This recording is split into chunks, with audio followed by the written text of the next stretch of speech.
कुछ कामों को अगर टाइम टू टाइम कर लिया जाए तो वो बिल्कुल भी पाइल अप नहीं होते और हमारे लिए हेक्टिक नहीं होते। तो थोड़े थोड़े कामों को साथ साथ कर लेना बेहतर होता है।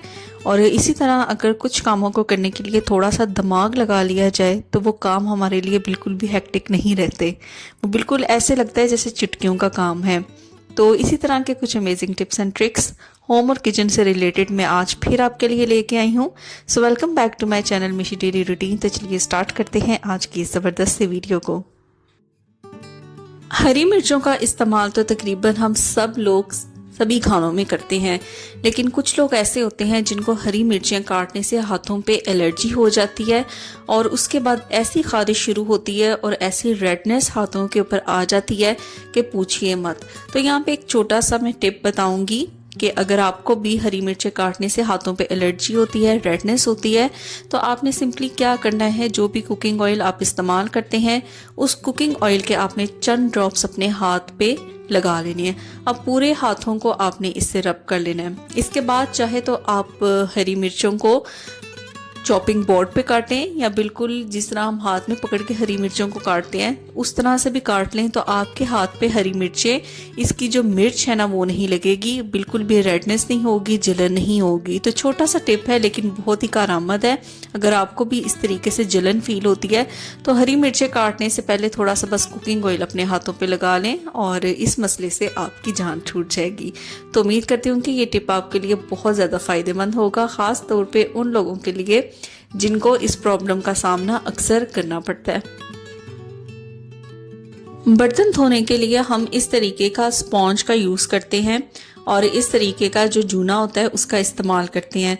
तो इनसे हम बर्तनों को तो अच्छे तरीके से क्लीन कर लेते हैं, लेकिन अक्सर हम इनकी खुद की सफाई करना भूल जाते हैं। तो इसके अंदर इसी तरह बैक्टीरिया और जर्म्स जो हैं वो पैदा होते रहते हैं, जो हमारे वॉश हुए बर्तनों को भी कंटेमिनेट कर सकते हैं। तो वीक में एक दफ़ा इनकी क्लीनिंग जो है वो ज़रूरी है। तो आपके सामने यहाँ पे मैं क्लीन करके दिखाऊंगी कि मैं किस तरीके से इनको क्लीन करती हूँ। आप चाहें तो आप भी इस स्टेप को और इस ट्रिक को फॉलो कर सकते हैं। तो यहाँ पे मैंने एक बाउल के अंदर दोनों चीज़ों को ऐड कर दिया है और यहाँ पे ज़बरदस्त सी चीज़ ऐड करने जा रही हूँ जो कि है बेकिंग सोडा। तो बेकिंग सोडा के तो जितने भी फ़ायदों की बात की जाए कम है। तो यहाँ पे मैंने बेकिंग सोडा ऐड कर दिया है और साथ ही इसके अंदर मैं थोड़ा सा सिरका ऐड कर दूंगी। अगर सिरका नहीं अवेलेबल तो यहाँ पे लेमन जूस का भी यूज़ किया जा सकता है। अब इन दोनों चीज़ों के ऊपर खोलता हुआ गर्म पानी ऐड करूंगी। तो यहाँ पे नीम गर्म पानी नहीं लेना, सही वाला जो खोलता हुआ गर्म पानी होता है उसके अंदर इनको डिप कर देना है।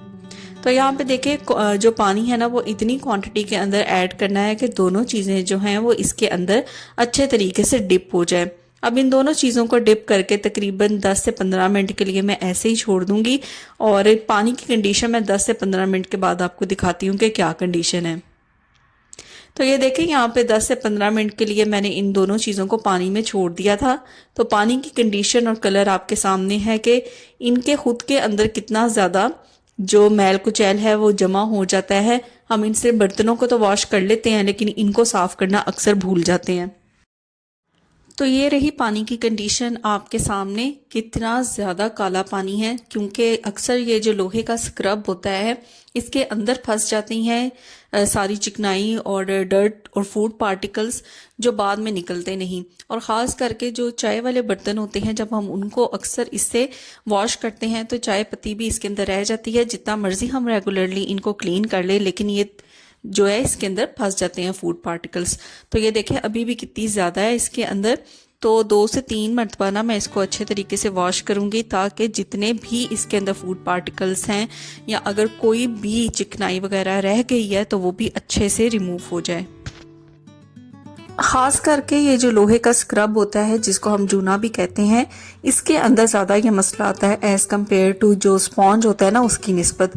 तो यहाँ पे देखिए 2 से 3 मरतबा इसको मैंने अच्छे तरीके से क्लीन कर लिया था। अब ये बिल्कुल पहले जैसा हो गया है, इसके अंदर शाइन भी आ गई है और ज़बरदस्त तरीके से क्लीन हो गया है। जैसे कि हमें पता है कि समर सीज़न स्टार्ट हो गया है और समर सीज़न के साथ ही आगे चल के नमी वाला मौसम आ जाएगा। तो जितने भी हमारे स्पाइसेस होते हैं जैसे मिर्चें हैं, हल्दी है, गरम मसाला है, ये सारी स्पाइसेस जो पाउडर फॉर्म में होती हैं, हमें पता है कि नमी के मौसम में ये बिल्कुल इसके अंदर सिल आ जाती है और ये आपस में जुड़ जाता है, जिसकी वजह से इनके अंदर एक स्मेल भी आ जाती है। तो इसी स्पाइसेस में से एक स्पाइस जो है वो सारी स्पाइसेस में ऐड कर दूंगी, जिसकी वजह से ये बिल्कुल भी जो नमी नहीं पकड़ेंगी बाकी की स्पाइसेस। तो हमारी इन्हीं स्पाइसेस में से एक स्पाइस है जिसे हम कहते हैं जी नमक। तो सिंपल क्या करना है कि थोड़ा सा नमक लेना है और जितनी भी बाकी स्पाइसेस हैं जैसे ज़ीरा पाउडर है, धनिया पाउडर है, लाल मिर्चें हैं, हल्दी पाउडर है, इन सब के अंदर थोड़ा थोड़ा नमक ऐड कर देना है। और नमक ऐड करने के बाद बस इसको अच्छे तरीके से मैं मिक्स कर लूँगी। तो जब भी आप खाना बनाएं तो ये आपने जहन में रखना है कि आपने सारी स्पाइसेस के अंदर थोड़ा थोड़ा नमक ऐड किया हुआ है, तो उस हिसाब से आपको नमक की जो क्वांटिटी है वो एडजस्ट करनी है। तो नमी के मौसम का ये बेहतरीन सोल्यूशन है कि सारी स्पाइसेस जो हैं उनके अंदर थोड़ा सा नमक ऐड कर दिया जाए। देखिए, सर्दियां हो या गर्मियां हो, हम फीमेल्स की ये कोशिश होती है कि हम अपने हाथों की केयर करें, क्योंकि सारा दिन तकरीबन हमारे हाथ जो हैं वो गीले रहते हैं, कभी सफाइयाँ, कभी बर्तन धोना, कभी खाना पकाना।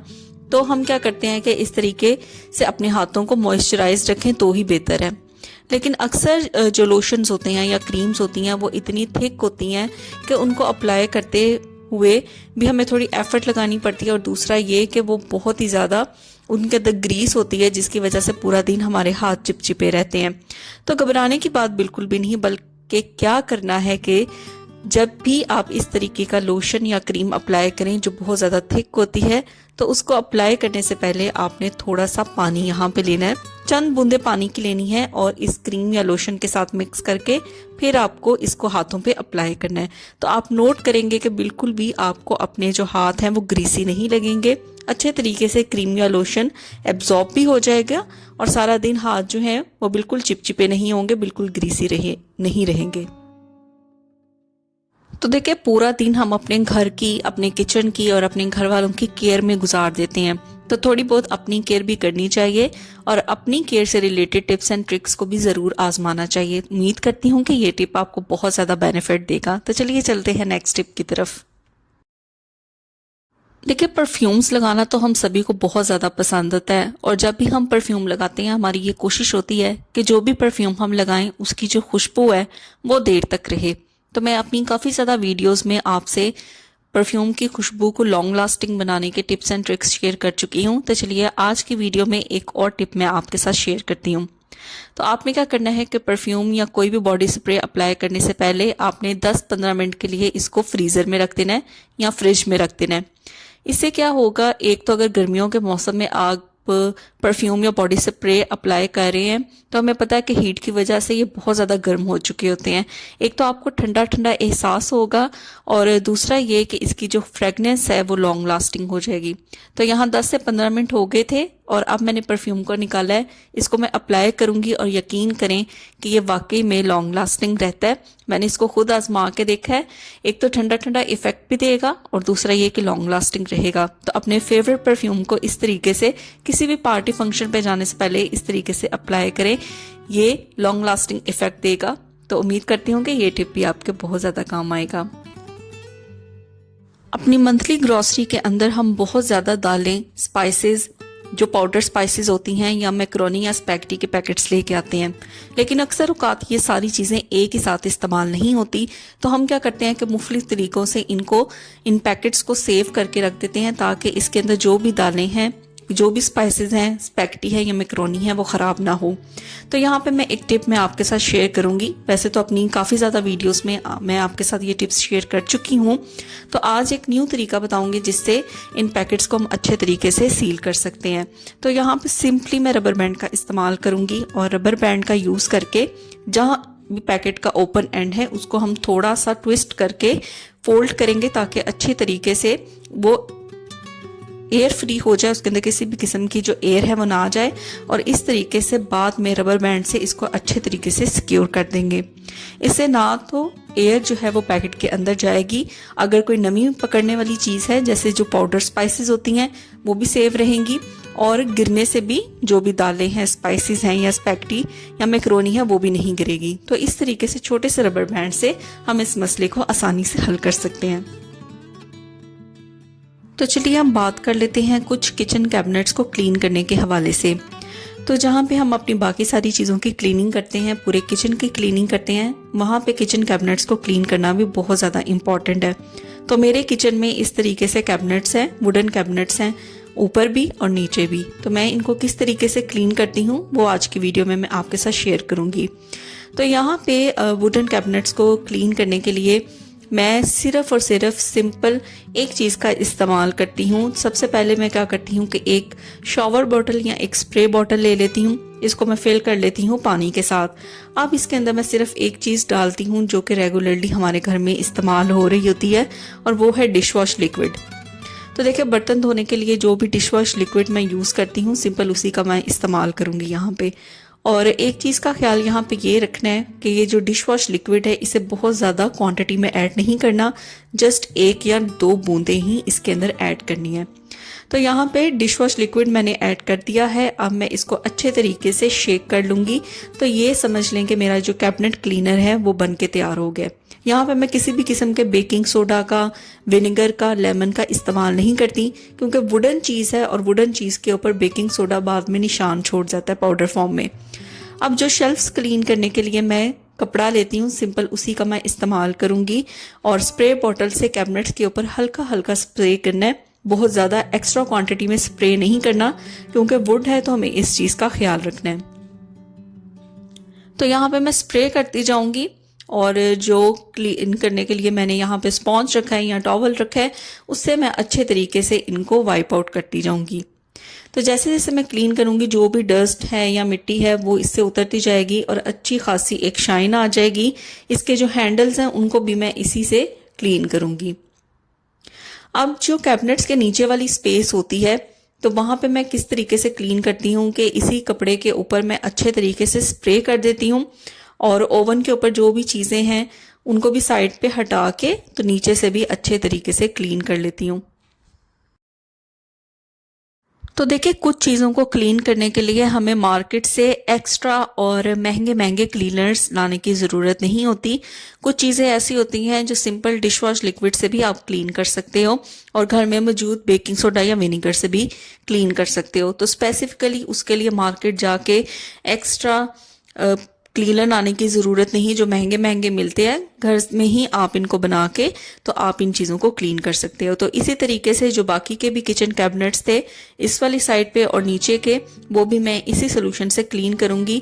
और इस वाले सोल्यूशन को मैं संभाल के रख देती हूँ, और जब भी मुझे किसी भी वुडन चीज़ को किचन से रिलेटेड क्लीन करना पड़ता है तो सिंपल मैं इसी क्लीनर का इस्तेमाल करती हूँ।